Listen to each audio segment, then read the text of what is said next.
Welcome to the 2020 AICHE 16th Global Congress on Process Safety. Today, we'll be going over a virtual talk for the lessons learned from scenarios during the PHA of startup, shutdown, and online maintenance. My name is Stephen Bridges. I'm a chemical engineer with 10 years experience, 4 of which were in operations management. I've spent time leading PHAs and scribing for many more. These were done around the world and across various different industries. During my plant experience, I also spent time in PSM leadership, and in teaching people how to use PHA software such as PHA Leader and PHA Pro. So today we're going to be going over when do major process safety accidents occur, the approach for addressing those accidents and identifying them by identifying the human factors during PHAs, and some case studies of PHAs and procedures. So most accidents occur outside of the normal operation. These are modes of operation such as startup, shutdown, and online maintenance. Unfortunately, most PHAs do not address these modes and focus primarily on the normal modes of operation. This goes against the GCPS guidance that was outlined in the guidelines of the Hazard Evaluation Procedures book. Now, some PHAs will go over startup, shutdown, and online maintenance as deviations, and these will be tacked on at the end of the normal HAZOP. So you'll go through things like high level, low level, high pressure, low pressure, high temperature, low temperature, and then after loss of containment, you'll have deviations that just say, what if there's a deviation during startup? What if there's a deviation during maintenance? Or what if there's a deviation during shutdown? Unfortunately, this method will only get about 10% of the procedures that you could be identifying. So if the company doesn't know all the different vulnerabilities they have, they don't know if they're protected well enough against these gaps. They don't know if their safeguards are appropriate, and they might not even know where all their major hazards are. So I'm going to be going over our approach for fully addressing these human factors in hazard evaluations. This includes 4 steps. So the first one we list is to ensure that your PHA leader is experienced and competent in not only human factors, but in the PHA of procedures. You also want to ensure that the brainstorming for your scenarios in the PHA covers all modes of operation and all the human factors and multiple human factors as causes during these. You want to have your PHA team do a hazard review of the procedures to find the steps where humans can make errors and the associated safeguards you might need to address these errors. In fact, the companies should require that PHAs include a PHA procedure for any analysis.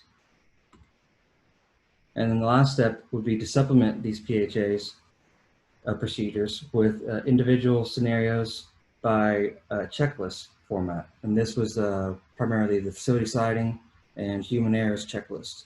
This is to ensure that we caught everything that we could and nothing slipped through the gaps. So the methodologies that are used today in PHA for non-routine modes are primarily the 2 guide word and the 7 guide word and what if methods. The 7 guide word method was used primarily in the 80s. We've gone away from that and gone towards more 2 guide word method and what if, being about 40 and 60% respectively. So the 2 guide word method is what we use for procedures that are highly complex or highly dangerous.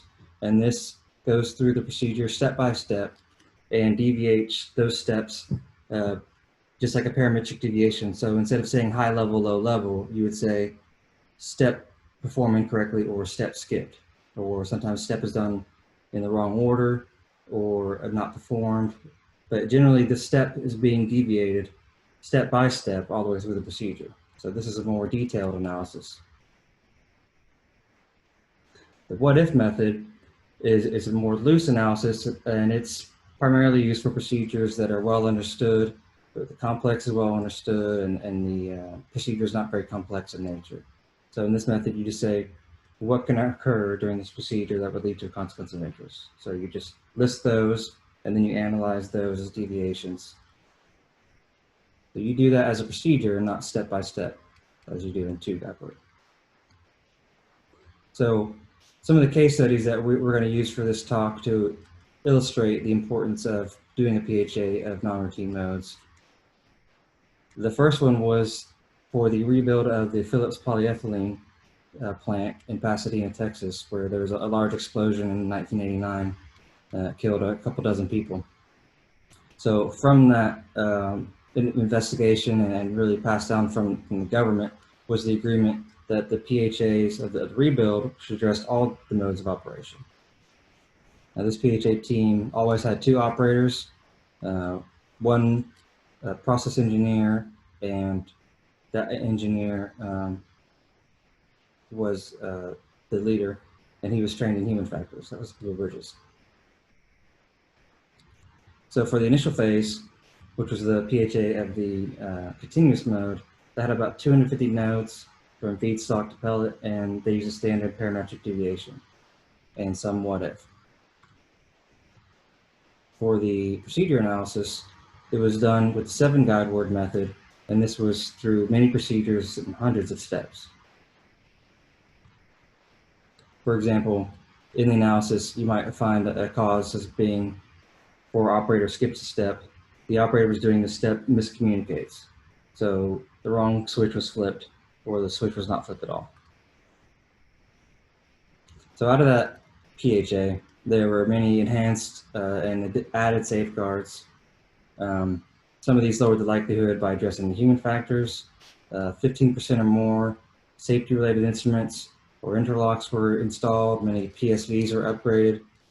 And some sections of the process had to be completely redesigned, and this was pretty close to when the process was almost rebuilt. So it helps to address these in the design phase if you can. Another case study we're going to go over was the United Ethylene PHA that we did in late 2018 over about a month period. This was in Saudi Arabia. It took about 5 days for the procedure analysis. And again, the team always included lead operators, field operators. We were heavily supported by maintenance, so we had mechanical, DCS, E&I controls people there the whole time, as well as PSM personnel. And these people could quickly look up the PSI that we needed during the PHA, so we didn't have to leave a lot of open items or have a lot of questions at the end of each day. We could just answer them as we went. For this analysis and really going forward for the rest of these, the procedures are always prioritized into categories. So we would go through them with the team, go through the whole list of procedures and rank them by severity and hazard. So the hazard, what would happen if you made an error during this procedure. So with that kind of 2 or 1 by 1 matrix, I guess you could say, we were able to estimate the overall hazard for a procedure. So then 2 guide word was used for the highest risk procedures, and the what if methodology was used for the medium or low risk procedures. And then there were some fast what if, which is even a quicker version of that. That's basically just 1 or 2 questions per procedure.